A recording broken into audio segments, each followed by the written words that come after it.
Hi, welcome to Commute. This is the show where you sit shotgun as I travel to work and back. I talk about my latest videos, the struggles of being a content creator, and answer your questions and comments. I did it. I did the intro. I haven't done one yet. I've recorded a couple of these, but none of them had intros yet. It was just loose ideas. But yeah, I'm driving to work, and I thought I'd talk about my latest video and what people think about it, how I feel about it, where I'm going with the future of all my YouTube stuff, how I'm feeling, all that fun stuff. I have a couple of comments I copied, sort of explain the various different takes on what I said, and I'm gonna try to read them. I am driving. I put them at the highest font possible, and I'm probably just gonna say the gist of what they are while I'm at like stop signs and stuff. But my latest video was about Riku's sacrifice. It was kind of a big deal. It's the first time in a long time where I talked about the original premise of my channel when I made my first big video, where I talked about how I believed in So Riku when I was younger, and then it sort of, I stopped believing, and that was sort of what my original video was about. And then people convinced me that I kind of did believe again. I thought, you know, it's an interpretation that's valid, at least. And I've been on the fence for years, and then recently I decided, you know what, screw it. I'm talking about Riku. I've done 2 videos already, sort of hinting at it, but I should probably talk about it. There's a lot of fans from back then who want me to talk about it again, so I'll do it. And then I did talk about it, and I said basically that Riku's sacrifice at the end of Kingdom Hearts 3 is like a true love sacrifice. And I got a couple of things wrong in that video. The biggest one being that I say that Sora uses the power of waking to transport to Riku. When I was looking through the footage, I actually realized that nope, he uses Ericus's guiding key to do that. He uses Ericus's key, which leads him there, and it's leading him to Aqua so that he could save her. So I messed that one up. And then a lot of people argued that Kairi is the one who saves Sora in the end. She's the reason he's still alive. Which, you know, a lot of people would say that that's the fact. But a lot of other people have said that that is sort of some translation-y nonsense. But I don't know. There's a lot of mixed opinions about it. And to be honest, I don't care about fighting for it anymore. I thought my audience was a lot gayer than I thought. But I guess in the last few months when I've been growing the audience, I have sort of stayed away from that and been more Kingdom Hearts centric. So my bad. I kind of, I wouldn't say poison the well, but I have a different audience than I thought I had. And that's fine. I'm glad actually that I have different opinions and that people who believe different things are on my show and they can kind of check me and challenge what I say and what I believe. That's the whole point. I mean, the video that started all this again, when I did the Truth About Kingdom Hearts, was all about interpretation and how people have different interpretations of Kingdom Hearts, and that some people believe that there are gay characters in it, and some people believe that there's no gay characters in it, and that's just kind of a thing that exists within Kingdom Hearts, and that it's all about interpretation, and it's really up to the individual what the game is actually about, not me and not the commenters. And I still believe that. So if anything, then my latest video kind of proves that. It kind of proves that there are multiple opinions. So I have a couple of comments, and I really should read them at the end. The premise of the show doesn't really work when it comes to reading comments because I'm driving. But let me see, there's basically 6 comments I have here. I don't want to read the whole thing because it's going to be real long. It's a whole paragraph. Some people, so here's one. I'm not going to say who said it because I don't want to like point out specific members of my audience. But one is about how Riku's sacrifice has more to do with self-love than the love of, than romance. One of them is, Riku is not considered gay by the majority of the fans. I'm bi, and I don't think he's gay either. Okay, I probably shouldn't have said the majority of fans. I kind of meant my fans, but I was wrong about that. This woman said, I'm a straight woman, and I immediately recognized this back when I was a teen, but she's torn between rooting for Kairi and Sora and Riku and Sora. And she says she always thought that it was like a throuple thing. I've heard that a couple of times. And she said at some point Kairi's gonna say, "Nah, I'm good. I'm ace." They're one of my oldest fans. I remember them back from the beginning. They said Disney is gonna go wherever the money is. And they had a very long comment about how Disney and Square Enix aren't against having gay characters, but only if it, fits their bottom line, which makes sense. So it could be possible, but yeah, who knows? I don't think they're gonna do it, but they think it could be possible. My favorite out of all the comments I got was someone saying, I love getting random Kingdom Hearts vids pop up like this because the comments are just filled with fans, and it's true, and I like that too. Now we're getting into some of the more disagreeing ones. Someone said, oof, a Fudanshi video, and then they go into very big detail about why I'm wrong and how they have many points, and I think at the end of the video I'll probably read them all out. But for right now, since I'm driving, I'll just talk about the gist. But basically they point out all the things about Kingdom Hearts that Riku shippers kind of ignore, which is true. There is a mainline heterosexual, straight-ass romance in Kingdom Hearts. Sora and Kairi are in love, and I never once denied that as a thing. I've always said that that's a fact. In my Kairi video, I talk about it. And in the next few videos I'm writing, I talk about it. I don't say that that doesn't exist. I simply say that Riku could also be interested in Sora, and that Sora doesn't know how to feel about it. That's how I've always seen it.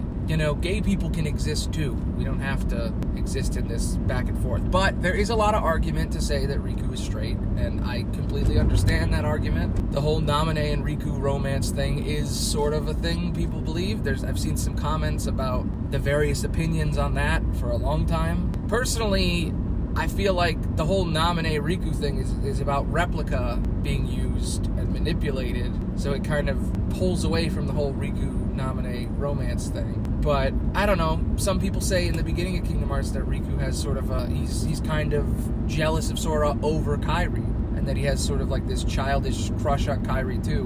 But I don't know if I agree with that, because at the beginning he gives Sora the Palpable Fruit and says basically go for it. But I don't know. They made a lot of very solid points, and I can't really dispute any of their points, other than saying that that's your opinion, and that is a way to interpret it, and that I don't think you're wrong in any way. I just think there's more going on than just that. I think it's entirely possible for someone to say the opposite. But they had a lot of really, really good points. There was another one that said, I think you're overthinking this. They are best friends. Sora always loved Kairi. They can't watch my full video because, honestly, the way you're trying to force the two of them as they are gay, you are free to have your own opinion, of course, but please don't try to ruin one of my favorite games and a beloved game. Write fan fiction if you want, but please don't put something there that isn't. Now, this comment really, really upset me.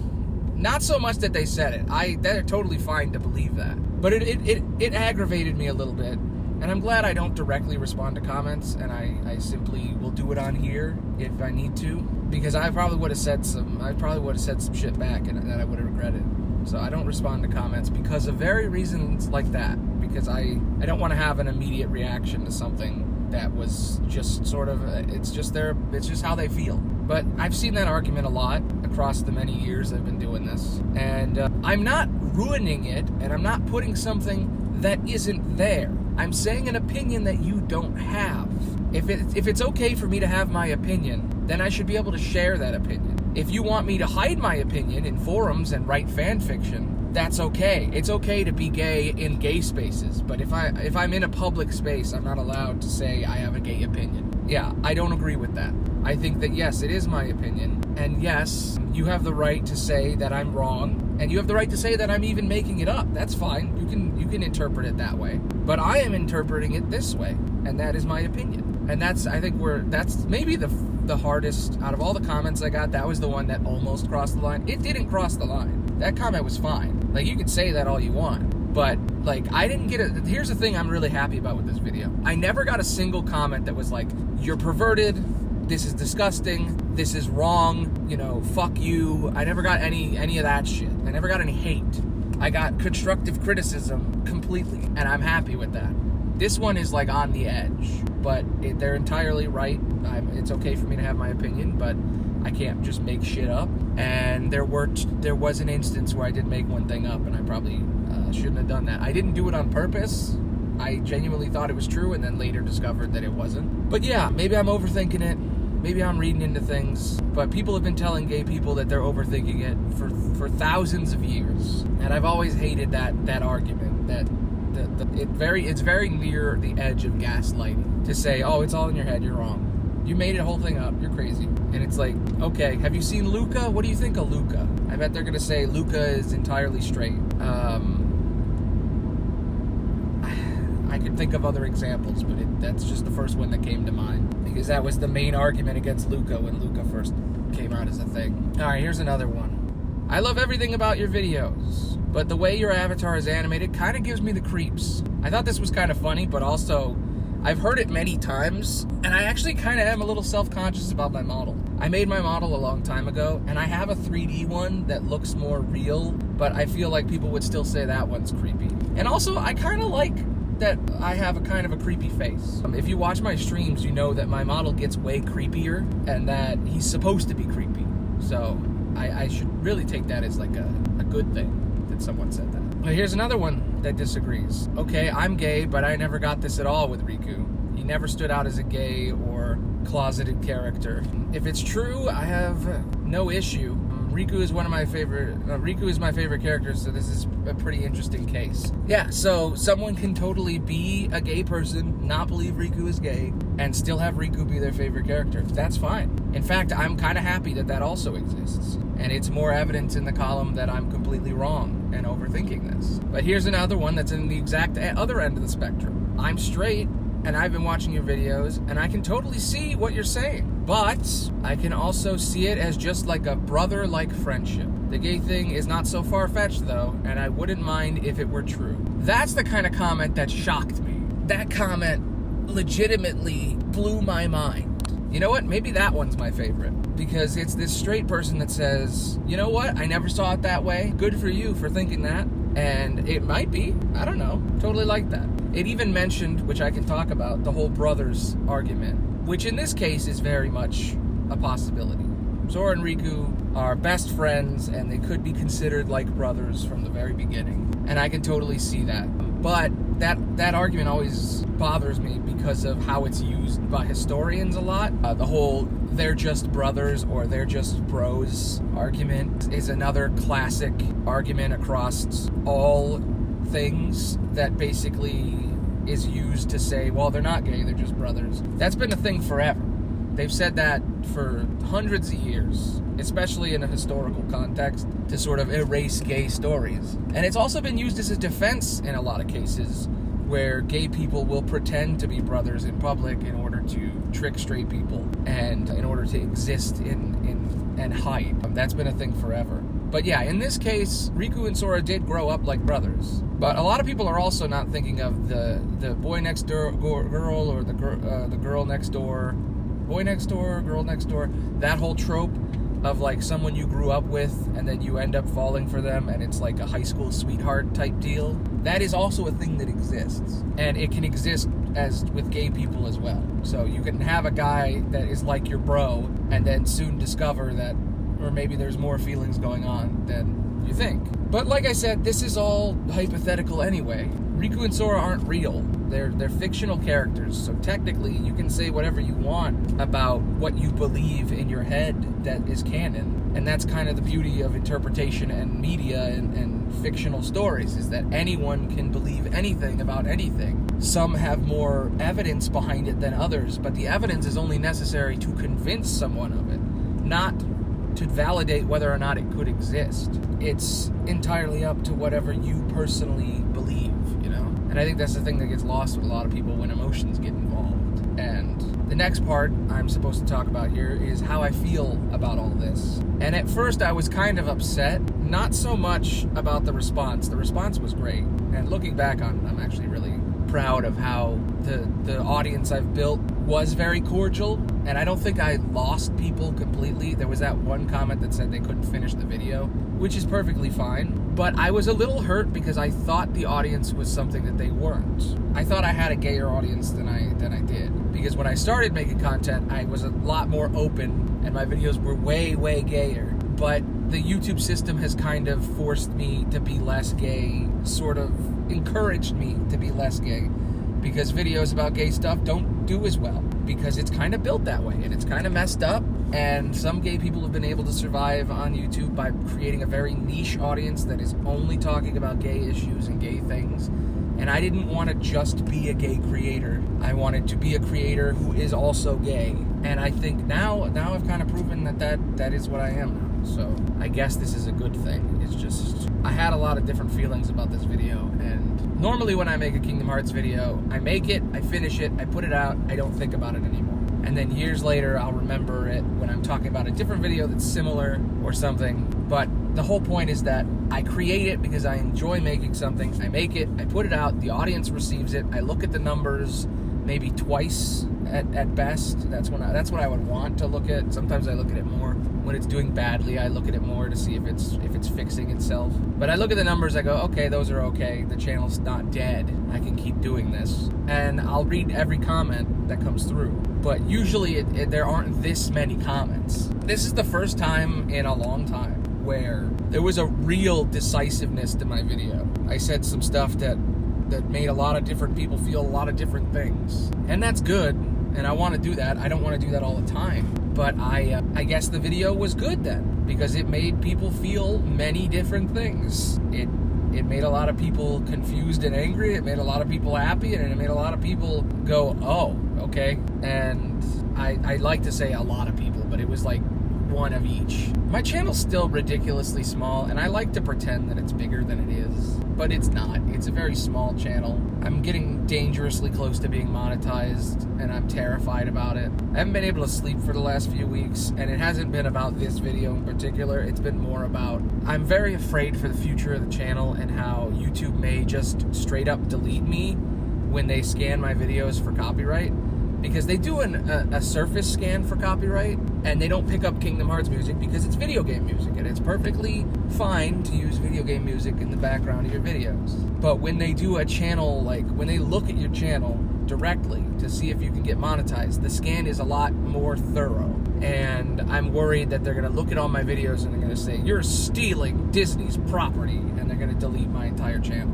Which legally they shouldn't be able to do, but they can do whatever they want because they're a company. And I don't think they're gonna do it. It's a very low-level fear, but it's been building because I can't really ask for monetization until I get to 1,000. I can, technically, I qualify for the lower level of monetization, but I'd rather just do the one scan instead of doing 2 scans. Because at 500 they could do a scan, and at 1,000 they could do a scan. And I'd rather just hit the 1,000 and then ask, then hit the 500 ask, and then hit the 1,000 and ask, because I'm literally right at the edge of 1,000 subscribers. I'm right there. Any day now. It feels like it's getting slower, like any loading bar, it's at like 99%. But I'm about to get to the point where I can ask, hey, YouTube, you want to pay me for my 5 years of unpaid work? Because I have done, sometimes I do more on YouTube than I do at my actual job, especially when it comes to streaming. And the fact that you can do all this work and get no pay is horribly exploitative, but that's how the industry works, so you just kind of got to go with it. But yeah, that's how I feel about this video. I feel like this video, it was divisive. I had a lot of mixed feelings about it.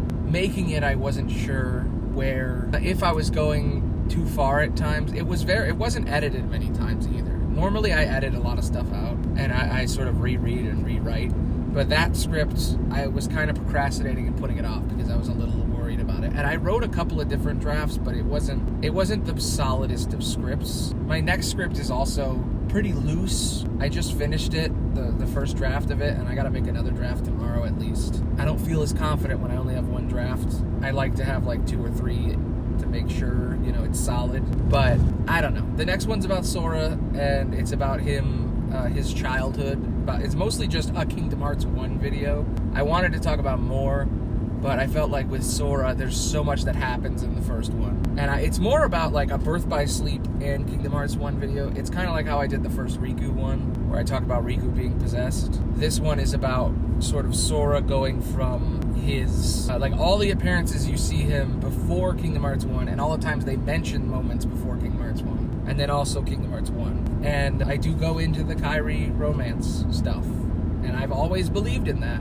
Never said I didn't. But yeah, I only got two videos after this, like this one and then 2 more, and then the stream starts. And I'm very nervous about the stream. I haven't been sleeping well, so I'm trying to get my sleep schedule back so that I can do the stream and not be horribly tired the whole time. But yeah, I don't know. Anything could happen. It's stressful. I don't know if I'm going to be able to do the stream properly. We'll see. I'm going to do it no matter what. I just might be tired during it and during the beginning, which I really don't want to be.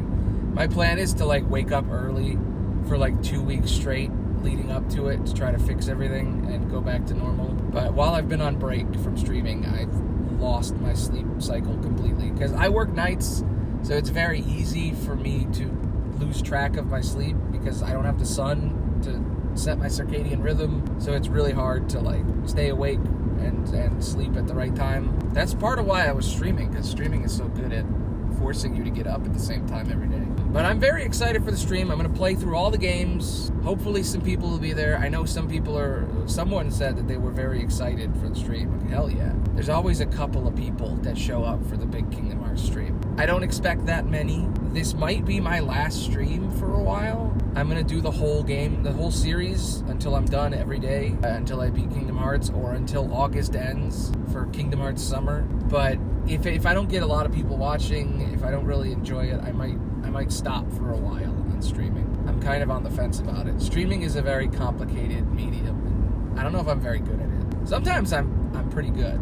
I think I could be pretty entertaining, but I don't know if I enjoy it as much as I enjoy just making videos. Plus, I got a lot of things going in my life right now that are kind of interfering with the streams. I don't know. But we're almost to my work. We're like 5 minutes away. It's like around the corner. This show is called Commute.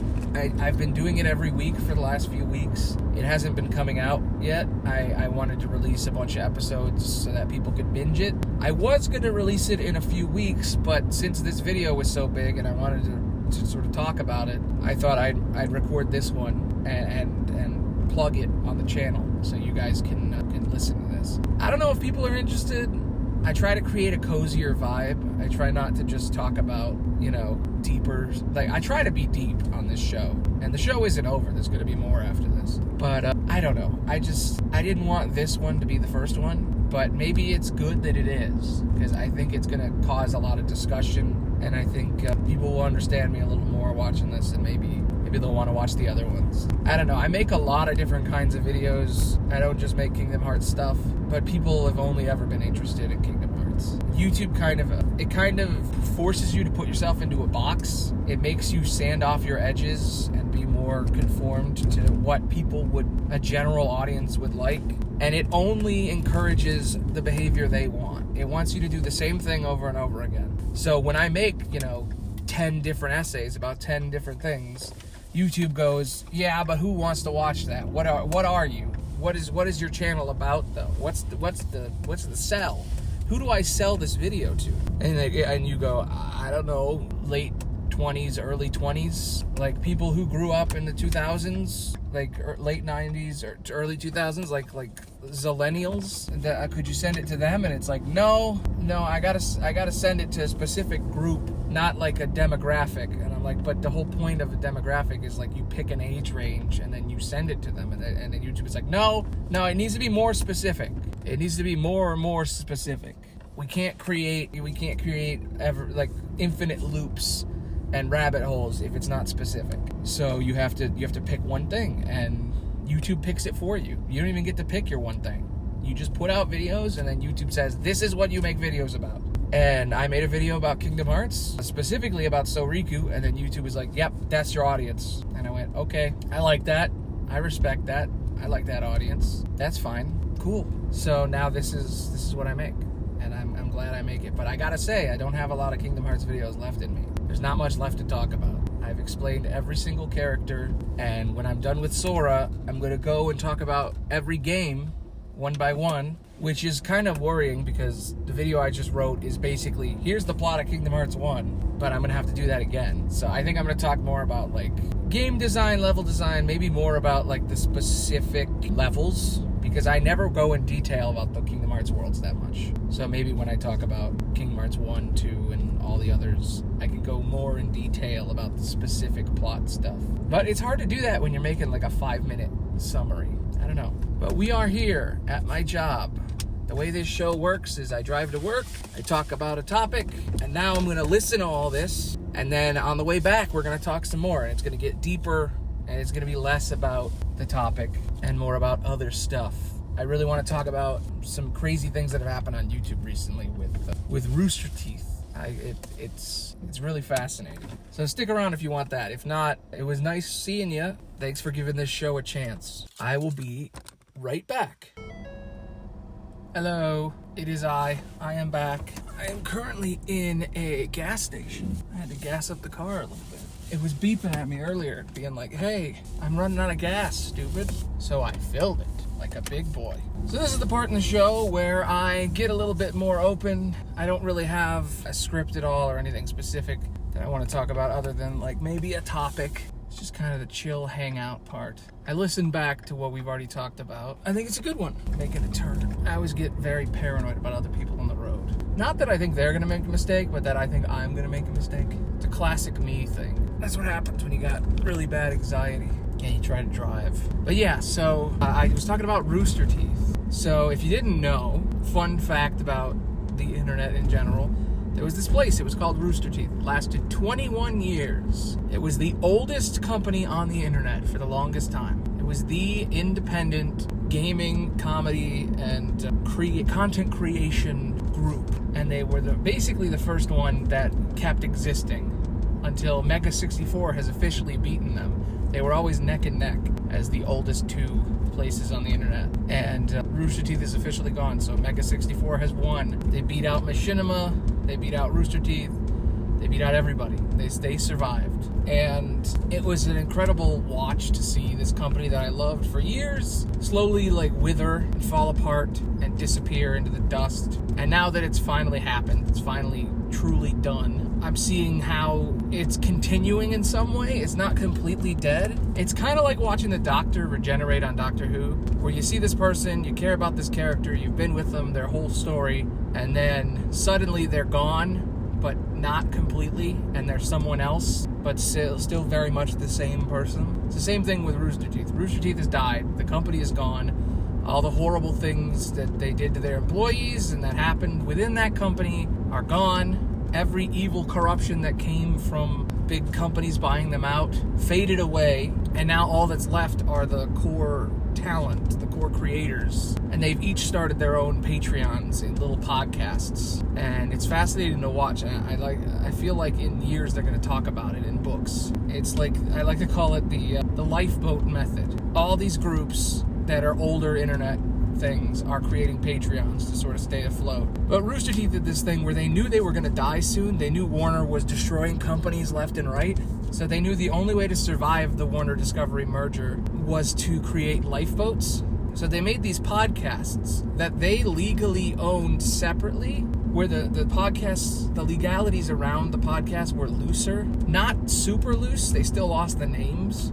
But a lot of them, not every podcast, but a lot of the podcasts got to keep going because all they had to do was change their name. And when the Rooster Teeth network, the Roost network that ran all their podcasts ads got sold, everybody thought it was over for Rooster Teeth because everybody thought that they were building this sort of podcast empire as like a backup in case Warner closed them. They would still continue to exist in some way by making all these podcasts. And it didn't work for everybody. Most of the company is gone. A lot of the employees just fired, forced to do 2 months of work for severance. If they didn't keep working, they wouldn't get their severance. So they were forced to work for 2 months knowing that their channel was going to be dead. So at least they got an ending. At least Rooster Teeth got to finish everything and say, all right, well, we're being forced to end it. But, we can learn a lot from Rooster Teeth as people who make things, or me personally as a guy who makes stuff. I can learn a lot from them because they're not the only reason, but they're part of the reason why I made stuff. When I was younger, I used to watch Red vs. Blue, the Halo show they made, and I even wrote my own Red vs. Blue shows. I wrote my own episodes as a kid. I was a big fan of them in general. Just the idea that these guys, just a small group of friends, could make a company and build an empire of stuff, and that they could make things all day and that was their job, and they didn't have anyone telling them what to do, was beautiful. But then they sold their company, and the second they sold their company to Warner, they lost their freedom and they couldn't control what they made as much. Kind of like how a very similar thing happened to Smosh. And they had more money, but they also had more control over them. And then things got really toxic there. They started expanding into other fields. They started making video games. They started making animations. And they became this horribly toxic company filled with all these horribly terrible people that were taking advantage of their positions and their power to sort of torment the people that worked underneath them, and it was this horrible place. There were places where it was nice, and there were places where it was horrible, and there were little pockets within the company where people could be safer. But now a few people have escaped. Like, everybody's been set free from Rooster Teeth, but a few people have escaped and are starting a new thing. And who knows if that new thing is going to work. They've already made a couple of mistakes early on, and they might not make it. Who knows? I don't think anybody's going to survive in the next 5-10 years when AI starts becoming hyper exploitative. I don't think people are going to keep making content as easily. I think it's just going to be another thing that drives people away, and I think some people are still going to come on, but I don't know if it's going to survive the same. But that could also just be people worrying over nothing. It's a whole thing, but it was fascinating to see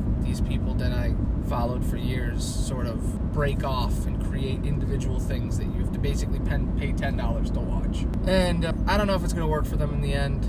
Maybe, not as much, but maybe they'll be able to survive for a while. Saying that, though, when you think deeper about it, you think about how maybe they're already, like, you would think they were all rich, but they're not, because they all lived on individual salaries. So who knows where they're at money-wise? A lot of them moved to Austin, Texas to be in the company, and then a lot of people are moving out. So who knows? But I don't know, watching a company I've cared about for a really long time finally sort of die was kind of heartbreaking. And I've been kind of processing it for the last few months. And now I've seen that I kind of thought that that's what they were going to do, that they were going to escape pod out of there. And they did. They found a way to keep their core fans, not the ones that hate them or that remember all the horrible shit they did, but just the people that like the individual creators. They got them to leave with them, the sort of more dedicated and I'd say probably parasocial fans, kind of like me, who've grown up with them, so we still keep watching them, even though we know that they were part of something really toxic and fucked up. There's sort of this level of, like, deniability, because it's like, do you know if they were involved in those horrible things or not? I don't know. I don't know if they're going to survive or not. I think they're funny people. I like watching them, and maybe that's enough. But I don't know. I thought it would be an interesting topic to talk about, that whole thing. Because, like, the whole idea of being bought out by someone bigger is kind of terrifying, and I don't think I would ever do that. But Patreon is a thing that's becoming a thing. And I've had a Patreon for a long time. I don't know if you know. Nobody knows. I made a Patreon announcement video, and it got like 5 views. And I was like, yeah, that's about right. And I didn't expect it to be anything. The whole reason I made it in the first place was I was trying to do a movie reaction channel, and every one of those had a Patreon. But then that channel never happened. I never really did it because it wasn't that fun to do. I was just interested in the medium. I wanted to see how they make that and what it is, and if it's a thing I could make.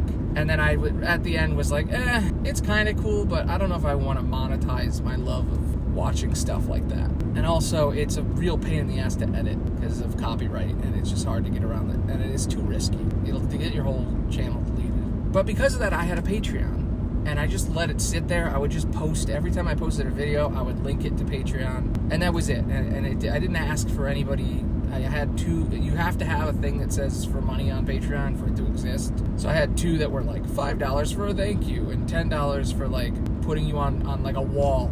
I call it the wall of heroes. It's like just put you behind me in a video. But nobody paid for it, and I didn't expect them to. You know, if you ask for donations, you don't expect people to actually give you money. And that's fine. I didn't even really want it. I just wanted a place where I could put stuff that wouldn't get deleted. But recently I've been thinking about it, and I've been wanting to make more stuff, and I've sort of revamped the Patreon to be a place where I can like put stuff that YouTube doesn't like. So what I'm going to do from now on is I'm going to be making a bunch of new shows, and then I'm going to put them on Patreon first, see what people think, and then take them off of Patreon and not take them off, but put them on YouTube after. This show was going to be one of those shows, but now I've kind of decided that I want this to be on YouTube, at least in the beginning, probably forever. But I don't know. It's just another idea, another stupid idea to put on the side. I started noticing after I started planning it out and looking into Patreon more, I started noticing just how many YouTubers have Patreon, and I started doing the math and thinking, if this many people have Patreon, how much do people pay on Patreon? Like, how many people are they subscribed to? Because I started actually adding more people to my Patreon than just one person. And I realized it's like, this is unsustainable for a viewer, because you're like paying directly to all these different people charitably, and it's like, that's a lot on a person. And that doesn't really seem like a stable business model, if you know what I mean. If you're asking, if every single channel is asking their fans for $5, at what point do fans say, I'm sick of this, and not give any money to any of them? At what point does that become exploitative? And I feel guilty even having a Patreon at all, even if I don't want people to give me money. Even if I just want it to people, because people can follow for free on Patreon. And I wanted to get a bunch of followers on there so that in case if my YouTube channel gets deleted, there's people that know I exist and that will be able to go to the next thing I make. But you never know. It's just a thing everybody's trying, and I wanted to see what it was all about and why everybody was so into Patreon all of a sudden. And I noticed like most of the people I follow have Patreons now. A lot of the older YouTubers are starting to go over there, and a lot of ethicists are just straight up quitting and just going straight to Patreon, which I don't think I would ever do either. The truth is that making content online is hard. It's difficult to do something that requires a lot of time and effort and ends with not a lot of reward. Like the big YouTubers make money, but like most YouTubers don't make any money. Most people are just like trying to survive, or some people don't even want to get monetized at all. And I'm kind of at that crossroads where I have to decide, do I want to make money off of my artistic works? And I'm also at the point in my life where I kind of need money to live. I mean, you're hearing me coming back from work, so I have a thing that gives me money that isn't YouTube, because YouTube doesn't make, it isn't like, art isn't a career that's like, I don't want to say viable, but that isn't safe. It's like being a teacher. Like teach people who want to teach people do it because of the love of the game. Like teachers get paid shit, so then they have to have second jobs or they have to teach multiple places in order to keep teaching. Same thing for making art. If you want to make art, you got to make art, and then you got to also work somewhere else. You got to have your hand in multiple baskets or you won't be able to survive. It's kind of scary, and I'm going to do stuff like this forever. Like I'm always going to make stuff, but I never know at any point if YouTube makes a change, or I don't know. And YouTube can totally just delete me out of nowhere for no goddamn reason. I've seen other channels where it happens to them, where they're just destroyed instantly and they didn't even do anything. Recently, I think I said it in the last video, but MXR Plays asked for their play button, and because they asked for their play button, their entire channel got deleted. Well, not their entire channel, but their monetization was removed, which is basically the equivalent of saying, we're not going to delete you because you didn't commit enough crime yet. Like, you haven't broken the rules enough for us to delete you, but we are going to just, because you're this big, we're just going to make it so you don't make money anymore. Which is basically like saying, we're not going to promote you or allow you to be seen by people. Because when you're monetized, YouTube sends it to more people than when you're not monetized. But I've seen other channels get terminated completely and deleted for breaking the rules. And at first, it was people who maybe did deserve it. And so a lot of the times it is people who deserve it, but sometimes it's people who don't deserve it, or sometimes it's on the line. I feel like the moment I noticed it a big time was, there was this guy Leafy. He was kind of a piece of shit, and I never really liked him, but he came back to YouTube after years of being banned. And he made a new channel, and everybody was watching it, and it was blowing up, it was a whole thing, and he was back. And I watched a couple of the videos. I wasn't really into it all that much. I was never really a big fan of him. But I was like, okay, well, he's back, good for him, I guess. And then he started talking about really stupid stuff, and he got his channel deleted. And I remember his channel being deleted. There wasn't really specific reasons given, and they just deleted him. And I get why they did it. I think they did say at one point that he was harassing Pokimane by making a bunch of different videos about her. But most of the videos he made about her were just in the thumbnail. It wasn't actually about that. It was about other stuff. But he got deleted for basically that. And mostly because he's kind of a terrible person and YouTube didn't want him around, so they got rid of him. But first they come for the edgelords and then they come for everyone else. And I was still kind of okay with it, but part of me was also like, this is the beginning of something. And then slowly I started watching other people get deleted, and I wonder why a lot of like reaction channels continue to exist, breaking copyright as much, and YouTube actually pays them. And it seems like YouTube doesn't really care about if something breaks their rules or not. It cares about if it affects them. And I think the main reason they have deleted Leafy in the first place was because he was getting in the news a lot. So they were like, oh shit, let's get rid of him. But there's automated systems that also delete YouTube channels, and that's terrifying. That's the thing I'm afraid of. Very recently, when I was trying to make this Patreon thing, I was uploading a bunch of videos over to a different channel. I have a separate account for unlisted videos so that I can put videos on the Patreon and it not show up on the main channels, just so that it doesn't mess up the algorithm or whatever. So I posted like 100 videos to one of those channels, and the channel got auto-deleted for spam. And I probably should have like spaced it out more. I didn't think about it. But that whole channel got deleted, and I had to go and relink all those videos to the original YouTube versions. And when I got that channel deleted, for a split second, I thought my real channel got deleted. And it messed with me. It kind of scared me, because that's how it would go.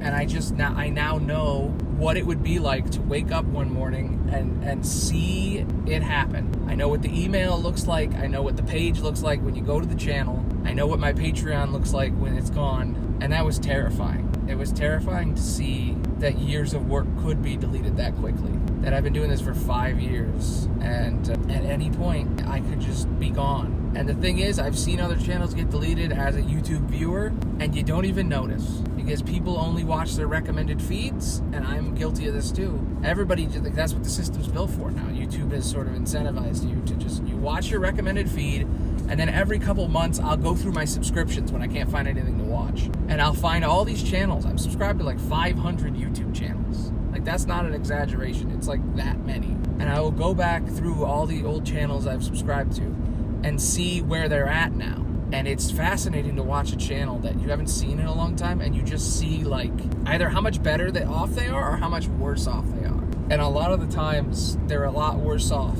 And it's really sad to see that YouTube itself, the ecosystem, is kind of, I wouldn't say falling apart, I'd say maybe rotting. It's kind of always been like this. There's always been problems with YouTube, and it's hard to be a creator in general, but it really worries me that when I was younger, I wanted to be a filmmaker, and I studied movies, and I studied the independent film scene. That's what I wanted to do. I wanted to be an independent film director. But then when I went to college and I learned the truth about how independent film works, I learned that it's mostly just rich kids whose parents paid for their movie, or real go-getters who like are really good at networking, who like convince some rich person to make their movie. And I kind of learned that all filmmaking really was just, you want to make this piece of art, but the only way to make it is to get money from someone. And then you realize that the whole system is just based around money, and it's like the greediest medium. It's like the most exploited out of all of them. And I learned about all the other mediums and how they were also horribly exploited. Like, game design is horrible.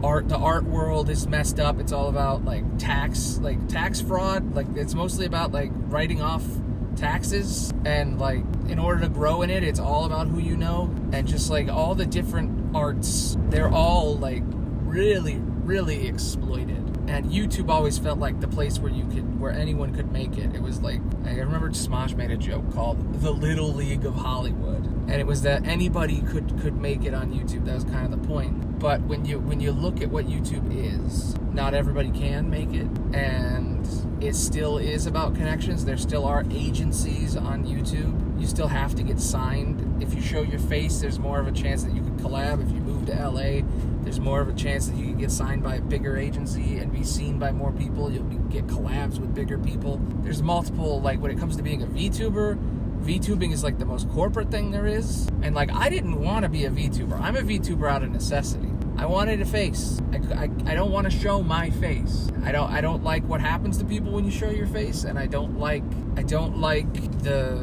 looking at my own face, to be honest. I got body image issues, so it's hard for me to even look at my own face. I don't like it when people look at me in general. That's not why I make things. So having a face that's, having a mask is nice. So that's why I became a VTuber. But VTuber is this whole other thing. Most VTubers are created by corporations. It's a whole thing. It's like Japanese idol culture, maybe the most corporate thing there is. It's like some BTS level stuff where they're like, you're not allowed to date level craziness in your contracts and stuff. I never wanted to do that either. So it's just fascinating to become like this thing that's not at all what I planned. But some people are here, and that's crazy. And I'm very grateful that anyone would listen. And if anybody's listening this far, congrats again. I do it every episode, but wow, you actually sat through this. This was entertaining enough, I guess. Me being a doomer and just saying sad shit about media. I think this is the part where I get deep because I'm almost home. All right, what is the theme for today? What am I gonna name this episode? What is the meaning of this whole random chat of bullshit? I think, well, it started off talking about the reaction to a video and sort of how I felt about how people reacted to my content, what I discovered about the community of the audience I have created, and then it became about my fears about what's going to happen and where I want to take this stuff. And I think ultimately the main reason people create things, there's a lot of different reasons, but I think the thing I'm worrying about here is community. When you make stuff online, you're trying to find an audience. Now, that might not be your main goal at first, but it has to be part of your goal if you want to be successful. Like, I've been making things my whole life. For a long time, I didn't put it online until I thought it was good enough to be seen by people. Then I put it out, it got some reception. Then it got a lot of reception out of nowhere when I made one video that blew up and it got a ton of views. And then I was in the nothing for a while. And then I hit a theme. And I figured out a thing that got people to show up. And it was talking about this game, talking about Kingdom Hearts. And I want to be more than just that. But I'm still going to do that forever. Because the truth about it is really, really fun to make. Like, legitimately. Being able to write like a 5-minute script. It's like, it usually is like a 20-minute recording of a script. And then cut it down to about 5 minutes. And then putting B-roll on it. Like, that's filmmaking. It still is, and I really enjoy that. And I studied essaysism in college, and I really enjoyed it. Not writing essays for like classes, but true essaysism. The idea of the old school Edgar Allan Poe days of essaysism, like 1800s essaysism, where it was these guys that would just write articles, and it slowly evolved, and it still exists today, but nobody really knows about it, of just like this concept of writing in the second person, using pathos, logos, and ethos, that kind of stuff. There's something real beautiful about it. And as a guy who has been writing stuff my whole life, it feels nice to write something and have people see it. And I've written actual stuff that isn't just nonsense, like that isn't baloney, for a long time, and nobody really cared. But knowing that people care about something is nice. Well, I am home. This is usually the part when I would read your guys' questions as I sit here, because I don't want to go outside because it's too cold. But it's kind of nice out. I'm already an hour into the recording. But anyway, if you guys have any comments or questions, or even if you need advice, I don't care. Whatever you want to talk about, I want me to talk about on this show. I will respond to you guys in the comments of this video, which I'm probably going to put on YouTube and on Patreon. Originally, I was going to put this show just on Patreon, but I feel like if I really want to do this show justice, I'll put it on both. Because YouTube is where you find new people. And I don't want to put this show behind a paywall. I don't want to have a paywall at all. My Patreon is just for donations, and that's it. Because there's people that show up on Twitch and they're like, ooh, can I donate? And I'm like, Twitch doesn't give the person the money when you donate to them. Not as much. It cuts it down. And also, I don't like encouraging it because it creates sort of this toxic sort of relationship on streams. Streaming in general, I'd love to talk more about that later, about how that feels, because that's a whole thing. And by the way, this podcast is going to get nuts when I start streaming. It's basically going to be like a diary of a man slowly going insane. So stick around for that. Tomorrow, from recording this, tomorrow morning, I have to finish the video, is the next Sora video. And then there'll be 2 more weeks, and then I'm streaming. And when I'm streaming, I'm going to be making videos about each game. So if you're interested, leave a comment, a question, anything. If you want me to get your pronouns right, you could put your pronouns at the beginning if you want. If it's important to you, you don't have to, but if it's a thing that matters, you could put those at the beginning, and I'll use them properly. I like this show. It helps me deal with things. There's nobody to talk about with my YouTube career, and when I get really stressed out about different things that happen, there's no one to tell about it, and there's no way for me to sort of work through it and figure it out. So it's actually really nice to have, and therapeutic to have a show where I can express how I feel about what has happened in my creative life. I have been talking for an hour and a half. So I'm going to go now. I still don't have an outro. I can't remember what I said last time.